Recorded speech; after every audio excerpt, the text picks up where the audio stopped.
Bismillahirrahmanirrahim. Assalamualaikum warahmatullahi wabarakatuh. Waalaikumsalam warahmatullahi wabarakatuh. Bismillah walhamdulillah wassalatu wassalamu ala rasulillah wa ala alihi wa sahbihi wa mawala. Wala hawla wala quwwata illa billah. Amma ba'du. Al-Fatihah ala niyyati wal wa khusyuk wa taubatin nasuh wa salatil jasadi wa ruwa ila hadratin Nabi Mustafa Muhammadin Rasulillah Muhammad ibn Abdillah sallallahu alaihi wasallam. Ila radhi jami' wa minal anbiya wa mursalin wa awliya wa syuhada'i wa shalihin wa syuhadati wa qurabati wa tabi'in wa tabi'in wa sallallahu radhi su'alallahu ta'ala kulli bani syai'allahu wa rijal sallallahu alaihi Suki Syari kusim dunia di al-Baqiyyi Subailah hadrati khususwa Syari asanastati Subailah itu sahibu hadal kitab asyah Anda wali abad dan wala hadal Subailah Sejauhnya sayyidi wa ilah hadal Sejauhnya mengkarom mahalib malikin Mahasayatan Subailah hadal Salam Kini Yudhaya Yudhaya Cibati cimi wa ila rakyat khususnya Kaya yang menjadikan wa ila rakyat kaya haji jana lahir dan wa ila rakyat khususnya Kaya yang menjadikan wa ila rakyat khususnya Kaya wa ila rakyat khususnya Kaya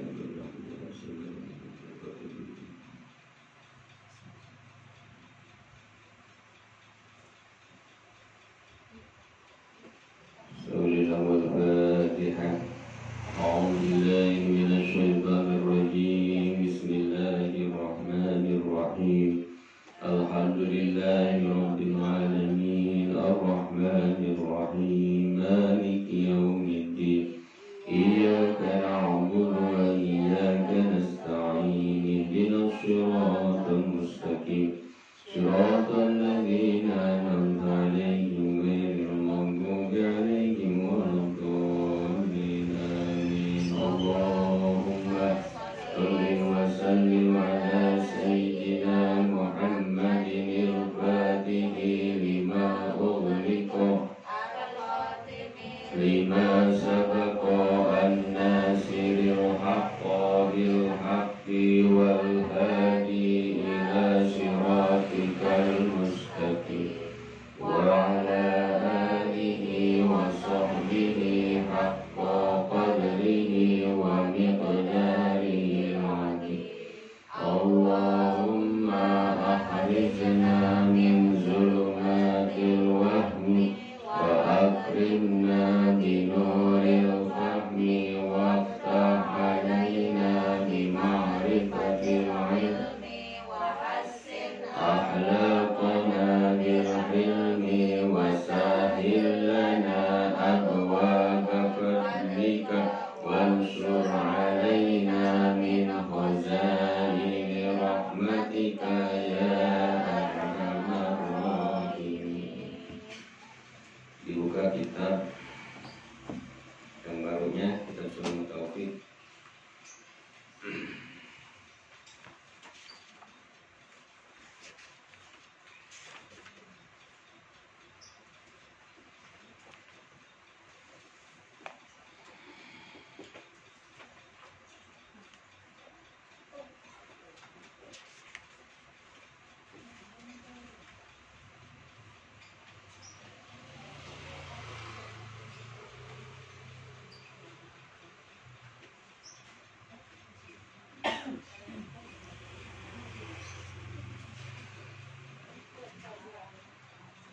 Kama ba'du, ya, masih di halaman pertama, halaman nomor 1. Qala radhiyallahu anhu amma ba'du,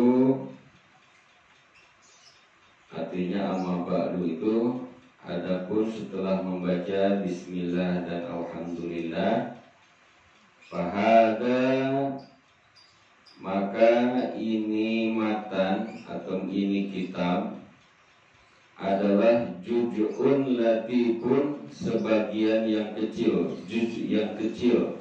Ya, juz'un latif ini kecil, kita kecil, gitu kata pengarang kita. Ya syarahullahu ta'ala, yang mudah-mudahan ya Allah memudahkannya ya bima yajibu, di dalam menerangkan masalah yang wajib. Wajib apa? Ta'allumuhu, ya, dalam mempelajarinya ini kitab, wa ta'limuhu, dan mengajarkannya ini kitab. Taklim, makanya disebut taklim itu ya belajar, dalam ya mengajarkannya ini kitab, wal amalu bihi, dan mengamalkannya ini kitab. Jadi bukan sekadar kita mengajar atau belajar saja, tapi wajib mengamalkannya, wal amalu bihi, dan mengamalkannya. Ya, lil khasil, bagi orang yang alim, khos, ya, yang khusus, yaitu orang yang alim, disebut khasil di sini. Wal ami, dan orang yang bodoh, orang am, umum, kebanyakannya adalah orang yang bodoh. Kalau orang jahil itu banyak, tapi orang alim khusus, sedikit, khos maka disebutnya. Lil khasil, bagi orang yang alim, wal ami, dan orang yang bodoh. Wal wajibu, dan adapun yang namanya wajib itu, nih kita tahu definisi wajib itu apa nih? Nah di sini, wal wajibu, dan adapun yang wajib itu adalah ma wa'adallahu fa'ilahu. Ma adalah sesuatu, ya, sesuatu di sini umum, perkara, ya. Wa'adallahu, yang mana Allah sudah menjanjikannya, fa'illahu, bagi orang yang mengerjakannya, ya, mengerjakan sesuatu itu, bisawabi, dengan pahala. Jadi Allah sudah menjanjikan bagi orang yang menjalankan ya sesuatu itu dengan pahala. Wa tawa'ada, dan Allah sudah mengancamnya. Bagi siapa? Tarikahu, bagi orang yang meninggalkan sesuatu itu, bil iqabi, dengan siksa. Jadi wajib itu pada intinya artinya adalah sesuatu yang Allah janjikan bagi orang yang mengerjakannya dengan pahala. Allah janjikan pahala bagi orang yang mengerjakannya, dan juga sesuatu yang mana Allah sudah mengancamnya bagi orang yang meninggalkannya. Jadi dikerjakan mendapat pahala, ditinggalkan mendapat siksa atau dosa. Itu wajib. Nah, ngaji, jadi kita itu terkadang ya berpikiran bahwa yang wajib itu adalah yang ada di dalam rukun Islam. Itu aja yang wajib itu. Sholat, zakat, puasa, pergi haji. Nah, kalau kita ninggalin itu rasanya dosa. Padahal banyak wajib-wajib yang lain. Di antaranya apa? Mencari ilmu. Itu wajib. Maka ketika kita ada di lingkungan kita pengajian lalu kita nggak ngaji, berarti kita dosa.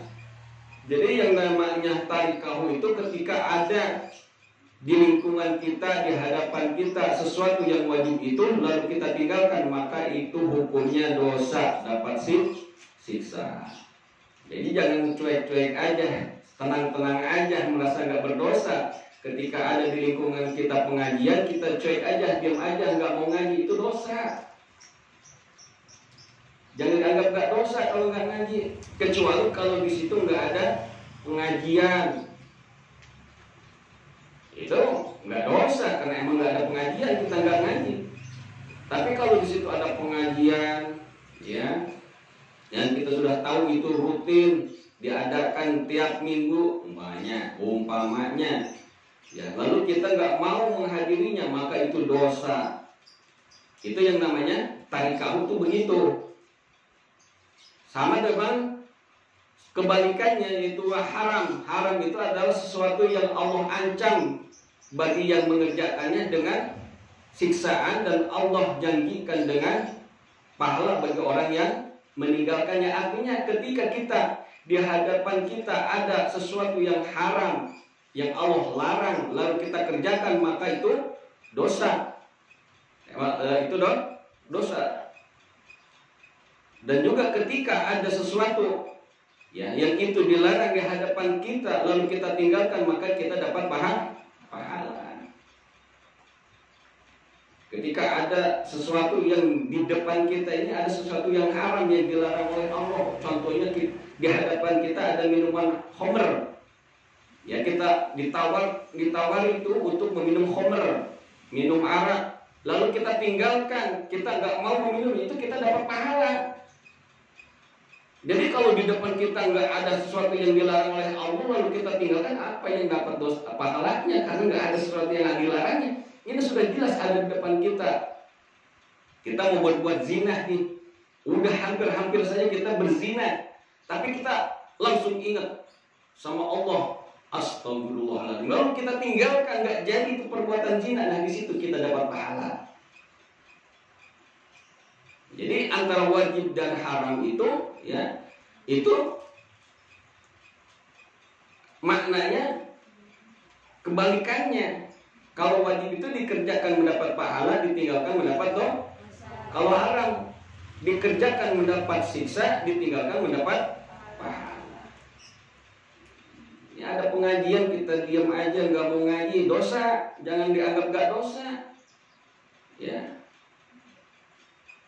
jelas ada pengajian kita nggak ngaji, malah kongko ngobrol di depan rumah, ya kan, ngerumpi, apalagi begitu. Ya, apalagi diisi dengan ngerumpi, ngomongin orang, ngomongin yang ngaji. Yang ngaji diomongin sama dia, mereka kagak ngaji di depan rumah pada ngobrol. Nah, itu lebih parah lagi. Ya, keharamannya, dosanya lebih parah lagi. Udah nggak ngaji, meninggalkan yang wajib, udah itu mengerjakan yang haram, ngerumpi, ngomongin orang. Itu udah double, dosanya double gitu. Ya, dosanya double. Kalau saya sih, ya silakan, terserah. Kenapa? Allah pun sudah mempersilahkan. Ya, isma' sita, hiduplah sesukamu. Tapi kata Allah, ingat, wa antam mayyitun, tetapi kamu akan mati. Lo mau mati, tapi suatu saat kamu mati, kata Allah begitu. Isma' sita, silakan hidup sesukamu. Mau apa kayak jungkir balik, mau ngerjain apa kayak yang haram apanya, silakan. Tapi ingat, kamu akan mati. Mati itu akan ada yang dibawa ke hadapan Allah Subhanahu wa Ta'ala. Apa yang dibawa? Ya amal kita, baik amal buruk maupun amal baik kita, itu akan dibawa. Jangan sekedar amal baik aja yang dibawa kita, amal buruk pun akan kita bawa ketika kita mati. Itu ya, makna wajib itu adalah dikerjakan mendapat pahala, ditinggalkan mendapat siksa. Wasammaituhu, lanjutkan halaman kedua. Wasammaituhu, dan aku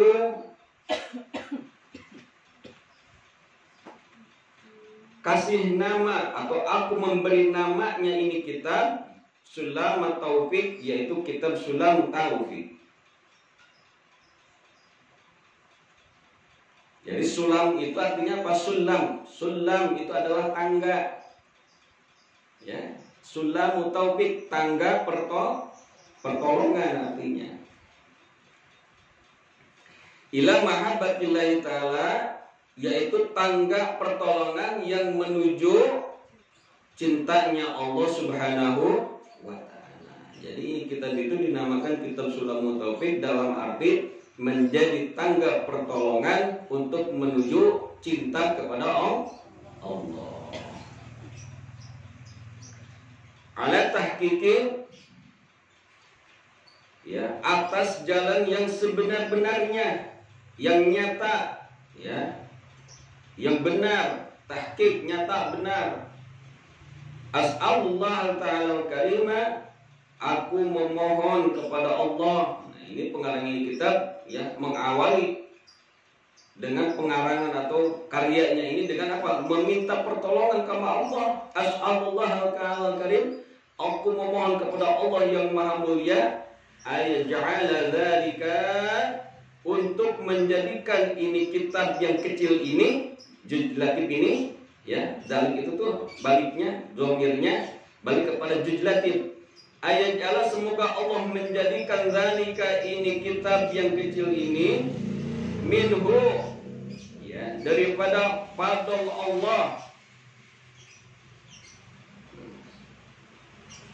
walahu, dan baginya, wafihi, ya, dan hanya, dan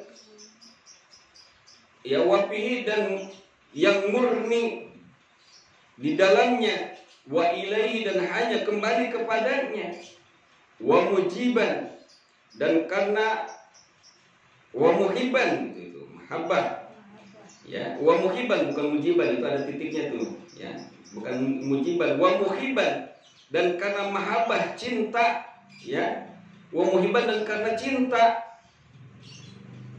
Jadi dia berharap nih pengarang ini kitab, yaitu Habib Abdullah bin Husin bin Thahir. Ini Habib nih pengarang ini kitab, yaitu Habib apa? Abdullah bin Husin bin Thahir. Beliau mengarang ini kitab dengan mengawali doa, ya, semoga ini kitab yang kecil ini, ya, yang menjadikan suatu anugerah, fadl, anugerah, ya, walahu, karena Allah, wa fihi, dan murni karena Allah, wa ilaihi, dan kembali kepada Allah, wa muhibban, dan karena cinta, mahabbah, lil qurbi, untuk taqarrub kepada Allah Subhanahu wa taala. Taqarrub itu apa? Mendekatkan diri kepada Allah Subhanahu wa taala. Jadi semoga ini kita menjadikan ya sesuatu yang apa? Yang menjadikan takwa, tambah cinta, taqarrub kepada Allah Subhanahu wa taala. Itu.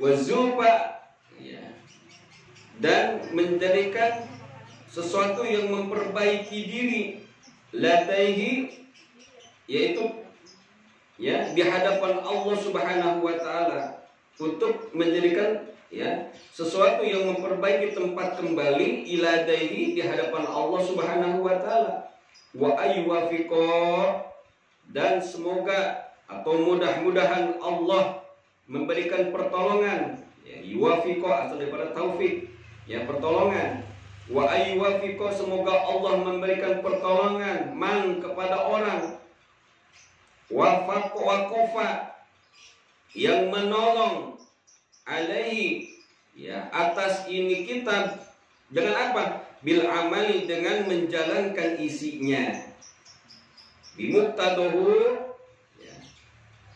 sebagaimana mestinya, sumataroki, ya, kemudian, ya, semoga menjadi bisa naik, ya, munggah, munggah, naik, ya,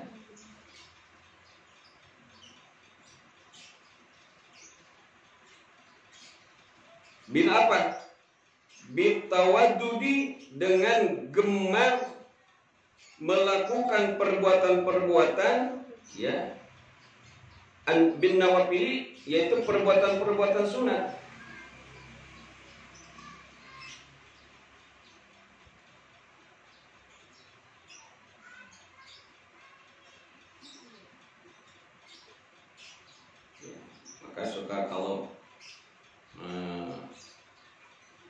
di masjid-masjid besar itu ya ada dinamai yang dinamai muroki. Muroki itu orang yang ya menyambung suara imam, itu disebut muroki ya. Jadi maka disebut taroki, ya, ada orang yang kata dengan ya menjadi bisa naik, ya, jadi menaikkan suara, menyambungkan suara, menaikkan suara, itu muroki, ya muroki. Seperti kalau kita dengar tuh di Mekah ya, Allahu Akbar, Allahu Akbar, nah, itu muroki namanya itu. Sami Allahu liman hamidah, Sami Allahu liman hamidah, nah, itu muroki namanya. Ya, muroki. Maka di sini sumataroki, ya. Kemudian bisa naik tangga dengan apa? Bitawadudi bin nawafil, dengan cinta, gemar, senang melakukan sesuatu yang sunnah, perkara-perkara yang sunnah, nawafil. Nawafil itu sunnah. Nawafil itu jamak taksir. Asal kata nafilatun atau naflatun, sunnah. Liyahuza,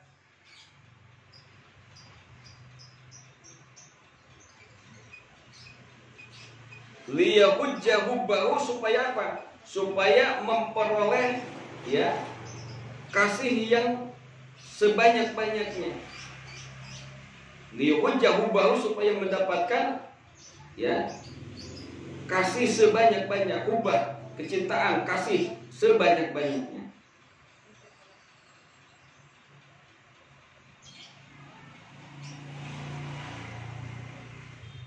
Supaya memperoleh kasih sayangnya. Liyahujjahu bahu, supaya memperoleh kasih sayangnya dari Allah Subhanahu wa taala. Jadi jangan kita mengamalkan ya, beliau berharap supaya Allah memberikan pertolongan kepada orang-orang yang menolong, membantu ini kitab yang kecil ini dengan apa? Dengan mengamalkannya ya. Lalu dia bisa menjadi lebih naik lagi ya, lebih naik lagi tangga bitawadudi bin nawafil, dengan mengerjakan sesuatu yang sunnah. Jadi lebih gemar lagi dia mengerjakan yang sunnah, supaya apa? Supaya mendapat kasih sayangnya dari Allah Subhanahu wa taala. Jadi kita melakukan sunnah itu adalah untuk tambahan supaya Allah lebih cinta kepada kita. Kalau wajib mah sudah jelas, wajib sudah jelas, itu adalah kewajiban kita yang harus itu kita kerjakan. Ini nawafil, sunnah ya. Ketika kita mengerjakan sunnah itu adalah amalan tambahan ya, supaya kita lebih dicintai, lebih disayang oleh Allah Subhanahu wa taala. Maka di bulan Rajab, bulan Sya'ban itu ada kesunahan-kesunahan, yaitu diantaranya pas saum sunnah. Atau di bulan-bulan biasa pun ada yang namanya Ayyamul Bid ya, puasa Ayyamul Bid, itu puasa di tengah bulan 3 hari itu 13, 14, 15. Atau yang tiap minggu ada apa? Puasa Senin, Kamis. Itu sunnah-sunnah, itu amalan tambahan kita supaya kita lebih dicintai, lebih disayangi oleh Allah Subhanahu wa taala.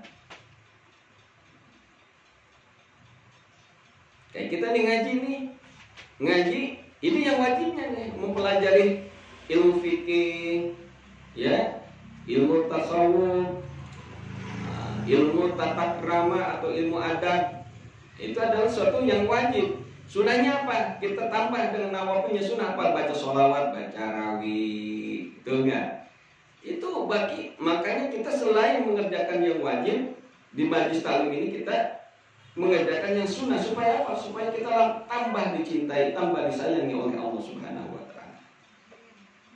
Mudah-mudahan langkah kita semua untuk menuju majlis taklim ya, itu dicatat oleh Allah sebagai catatan amal ibadah ya, yang mana Allah makin cinta kepada kita, Allah makin sayang kepada kita maka pahalanya orang yang pergi mengaji itu sama dengan pahala jihad fisabilillah. Jadi kita nggak usah ke Palestina perang lawan Israel, nggak usah. Cukup kita di sini, di negara kita, di lingkungan kita, dengan pergi ke tempat pengajian maka sama dengan pahalanya jihad fisabilillah. Sampai kembali lagi ke rumah ibu itu. Ya, man kharaja min baitihi fi talabil ilmi fa huwa fisabilillah. Barang siapa yang keluar dari rumahnya dengan tujuan untuk mencari ilmu, untuk menuju majlis taklim, bahwa fisabilillah, maka dia sama dengan pahala jihad fisabilillah hatta yarji'a, sampai dia kembali ke rumahnya. Jadi selama berapa jam nih ibu jihad fisabilillah, ya, itu pahalanya besar. Kenapa? Ya, godaannya berat. Mau ngaji godaannya berat. Ada aja suami lagi libur, ya tiap hari kerja, pas libur ngaji. Bener gak bu? Iya, pengennya kan weekend itu apa? Jalan-jalan ke mall, ya kan? Itu makanya kita lawan tuh hal-hal yang nggak bermanfaat, nggak ada pahalanya dengan sesuatu yang banyak pahalanya. Ya emang jamaahnya doang yang perlu hiburan. Ustadz juga sama keluarganya sama pengen hiburan, tapi ya kita bagi-bagi waktu. Jangan sampai ya sesuatu yang wajib kita tinggalkan dengan sesuatu yang mubah, sesuatu yang cuma biasa saja, nggak wajib. Ya. Faslun yajibu ala kafatul mukallafin zuhulu fi dinil Islam, wallahu a'lam bishawab. Rabbi jinna ilma warzuqna rahmah. Insyaallah ya kita hatamkan kembali kitab Shalatul Taufik. Kemarin kita hampir 6 tahun ya mengaji kitab Safinah. Ya sampai Najah, alhamdulillah hampir 6 tahun itu baca. Alhamdulillah di tahun 2021 kita hatamkan kitab Safinah, lalu kita ya buka kembali, kita pelajari kembali kitab yang baru, itu kitab Shalatul Taufik. Mudah-mudahan Allah kasih kelancaran, Allah kasih kemudahan ya kepada kita semua dalam mempelajari kitab-kitab karya para ulama-ulama. Ya. Kita masih ada Mustafa. Allahumma sholli ala sayyidina Muhammad wa asgiri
وصحبه أجمعين.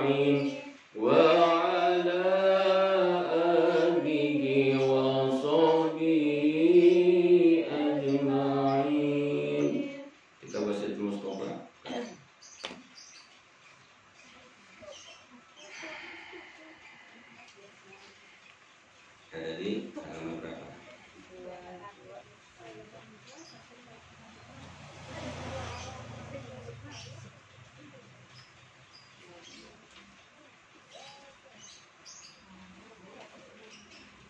Di apa bacaan?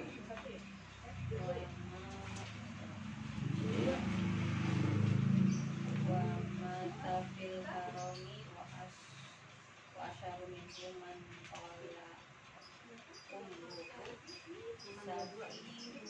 wa la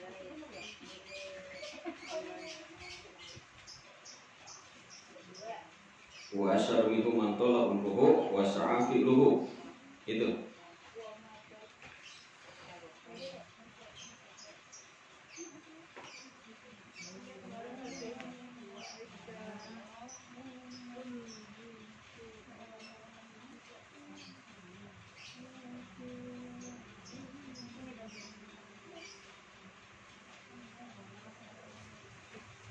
Bismillahirrahmanirrahim. Wa qala Nabi sallallahu alaihi wasallam wa asarru minhu, dan orang yang lebih buruk daripada itu, yaitu yang kemarin apa? Orang yang hidup ya dari bergelimang ya dengan yang haram dan mati dalam bergelimang juga di dalam perkara yang haram. Harta kaya hasil nipu, harta kaya hasil korupsi. Nah, ya, makanya dia hidupnya bergelimang dengan harta yang haram. Nah, ketika dia belum tobat, dia masih dalam keadaan yang haram, mati dia. Nah, maka dia mati dalam keadaan bergelimang dengan harta yang haram. Itu lebih buruk ya daripada orang yang dibenci oleh Allah, yaitu orang yang makan sendirian, ya, orang yang menolak memberikan bantuan kepada orang lain, nggak mau ngasih bantuan kepada orang lain, dan orang yang suka memukul budaknya, hamba sahayanya, pembantunya disiksa, dan dia malah memuliakan orang yang kaya dan menghinakan orang yang fakir. Itu ada yang lebih hina lagi daripada itu, lebih jelek daripada itu apa? Orang yang hidup bergelimang dengan harta yang haram dan mati dalam keadaan haram. Nah, ada juga kata Rasulullah yang lebih jelek juga daripada itu. Siapa? Man tala umruhu, itu orang yang panjang umurnya, wasa'a fi'luhu, dan buruk perbuatannya. Panjang umurnya sampai udah aki-aki, kerjaannya apa? Mabuk mulu, reseh. Kalau mabuk ganggu orang, padahal udah tua, udah aki-aki, ya. Udah tua masih aja nongkrong pinggir jalan, main gapleh, main krambor. Ya bukannya makin rajin ibadah, makin rajin ke masjid. Dia panjang umurnya tapi jelek perbuatannya. Ya, sa'a di sini artinya jelek, wasa'ab fi'luhu, dan jelek atau buruk perbuatannya. Jadi orang yang lebih buruk daripada yang tadi itu adalah orang yang panjang umurnya, Allah kasih umur panjang tapi dia malah memperbanyak perbuatan yang buruk, bukan tobat. Kalau istilah kata mah udah asar, umurnya udah asar, sebentar lagi maghrib, ya masih aja nongkrong pinggir jalan, masih aja ya gak ibadah.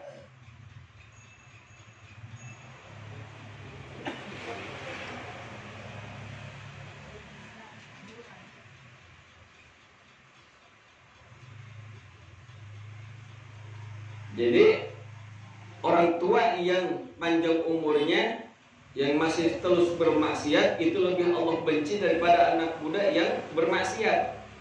Kalau anak muda mah istilah kata mah masih ada kata wajar dia mah masih muda. Padahal kalau berbuat dosa mah nggak ada istilah wajar. Cuma terkadang kita suka bilang apa? Wajar dia mah masih muda. Begitu juga ini udah aki-aki, udah tua, udah nenek-nenek, nggak mau ngaji, nggak mau sholat, nggak mau ibadah. Kan gitu ya, dia masih muda, wajar, itu udah tua. Kan kita suka bilang gitu tuh ya, makanya Allah lebih benci kepada orang tua yang selalu terus bermaksiat dibandingkan dengan anak muda yang bermaksiat.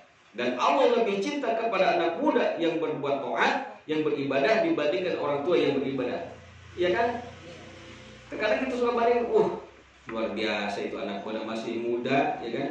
Masih muda, udah rajin ibadah, luar biasa. Ya, dibandingkan itu aki-aki masih aja mabok, masih aja nongkrong gitu ya. Kita suka bandingin begitu tuh. Itu maka Allah lebih cinta kepada anak muda yang rajin ibadah dibandingkan dengan yang tua rajin ibadah. Udah tua mah, sekarang juga kita suka bilang wajar dia mah rajin ibadah udah tua. Wajar dia mah rajin ke masjid udah pensiun. Ya. Begitu. Maka Allah lebih cinta anak muda yang rajin ibadah dibandingkan dengan yang tua rajin ibadah. Dan Allah lebih cinta orang miskin rajin sedekah, orang miskin yang dermawan dibandingkan orang kaya yang dermawan. Kalau orang kaya rajin ngasih sedekah, wajar. Kan sekarang bilang aja, wajar dia mah banyak duitnya, begitu juga. Ini udah kagak punya apa-apa tapi sedekah mulu. Itu yang salut. Ya kan? Itu yang bagus. Kenapa? Di dalam kesulitan hidupnya dia masih mau bersedekah. Maka di zaman Nabi Sulaiman ya ada ya Nabi Sulaiman kan bisa ini ngomong sama hewan, jadi disuruh bawa sedekah ya, oleh Nabi Sulaiman kepada rakyatnya termasuk para hewan-hewan itu disuruh sedekah. Maka datanglah hewan-hewan ini yang gajah bawa kambing, kambing bawa ayam, ya ayam bawa belalang, belalang bawa semut, ya kan. Ini si gajah lihat ya belalang bawa semut, tahu dia, lu sedekah cuma bawa semut doang, gua nih bawa kambing gitu ya, orang kaya. Ya, makanya ketika di hadapan Nabi Sulaiman ternyata apa yang dipuji? Yang dipuji itu ya, yang si belalang ini yang bawa semut ini. Kenapa? Walaupun dia kecil masih mau bersedekah. Orang gajah gede bawanya kambing. Wajar begitu. Itu ya sebagai contoh bahwa orang miskin yang bersedekah, yang rajin mengeluarkan ya sedekah, itu lebih Allah cintai dibandingkan orang kaya yang dermawan. Kenapa? Karena di tengah kemiskinan, di tengah kekurangannya dia masih mau bersedekah. Kita jangan alasan, jangankan buat orang lain, bukan nggak mau sedekah, saya juga susah. Itu kata-kata yang dihiaskan oleh setan supaya kita malas bersedekah. Padahal kita mampang mumpung kita ya lagi sempit, justru itu pahalanya lebih besar. Pahalanya lebih besar. Karena dalam Al-Quran kan jelas, sedekah itu, infak itu bukan ketika kita lagi kaya aja, ketika kita lagi lapang aja, ketika lagi susah, lagi sempit juga diperintahkan untuk kita bersedekah. Walladzina yunfiquna fis-sarra'i wad-dharra. Ciri-ciri orang yang bertakwa itu kata Allah di dalam Al-Quran tuh di surat Al-Imran, alladzina yunfiquna fis-sarra'i wad-dharra, orang-orang yang menginfakkan hartanya di waktu luang dan di waktu sempit. Jadi nggak nunggu kaya aja, waktu lagi susah aja dia sedekah berinfak. Maka kalau kita pengen kaya, banyak duit, banyak sedekah. Itu janji Allah, janji Rasulullah. Ya janji Allah, janji Rasulullah. Pernah dialami oleh Sayyidina Ali karamallahu wajhah. Dia nggak punya apa-apa. Ini mantu raja, mantu presiden, nggak punya apa-apa, nggak dikasih fasilitas sama Rasulullah, walaupun dia mantunya Rasulullah. Sayyidina Ali, sampai satu hari nggak ada yang bisa dimakan, nggak ada yang bisa dimakan. Itu Sayyidina Ali ya, luar biasa. Siti Fatimah, beliau walaupun putra raja, anak presiden, nggak mumpung aji mumpung, kagak. Siti Fatimah sampai tangannya melepuh, kapalan. Kenapa? Giling sago, giling gandum. Itu anak raja, putri raja, Siti Fatimah. Sekarang difasilitasi, mumpung-mumpung ayo ayo bapak lagi jadi presiden, nyalon jadi wali kota sono, ya kan begitu ya. Iya, ayo bapak mumpung nyari apa bisnis yang sebanyak-banyaknya mumpung bapak masih menjabat kan gitu. Rasulullah enggak, Siti Fatimah putrinya sampai nangis, sampai ngadu sama Rasulullah, ya Rasulullah ya, kalau kata kita mah, aduh bapak, ya kan, susah benar hidup ini, bapak kan presiden, ya kan, tolong dong cariin pembantu buat aku, kata Siti Fatimah gitu kan, ngadu sama Rasulullah. Kata Rasulullah, hei Fatimah, kalau kamu, ya saya carikan pembantu, niscaya engkau tidak akan dapat pahala untuk melayani suami. Malah digituin sama Rasulullah. Kalau aku mau nih, batu tempat penggilingan kamu, ya apa gandum ini, aku perintahkan dia bisa jalan sendiri. Jalan sendiri, perintah oleh Rasulullah. Itu gandum tanpa dipegang, muter dia atas perintah Rasulullah. Tapi karena Rasulullah pengen Siti Fatimah itu yang menjadi istri yang soleh, yang berbakti, yang solehah, yang berbakti kepada suaminya. Suatu hari itu nggak ada makanan, ya akhirnya Sayyidina Ali ya, pergi ke pasar ya untuk nyari buat makan. Ada orang bawa kambing, ya kemudian kambing dijual. Boleh nggak aku bawa? Ya ini kambing, aku tawarkan. Harganya berapa? Sekian. Dibawa Sayyidina Ali pergi, ya. Lalu dijual ini kambing, ya. Lalu dia pulang senang tuh bawa duit pulang ke rumah. Di tengah jalan ada tukang minta-minta, ya. Akhirnya dikasih semua sama Sayyidina Ali. Pas pulang lagi ketemu lagi orang yang mau jual lagi, dibawa lagi tuh. Dengan harga yang di sekian dijual lebih mahal lagi, dapat untung banyak lagi, berlipat-lipat itu ya dari pahala sodako yang ketika dikeluarkan oleh Sayyidina Ali. Kalau kita lagi kagak punya duit, ada yang minta, ya lu oke minta segala, gua juga kelaparan gitu ya. Kalau Sayyidina Ali enggak, dia kasih semua. Tapi ternyata itu diketahui oleh Rasulullah. Dan Rasulullah pun tersenyum. Ternyata orang ya yang bawa kambing itu ternyata malaikat utusan Allah ya. Kenapa? Karena keberkahan sedekahnya Sayyidina Ali radhiyallahu anhu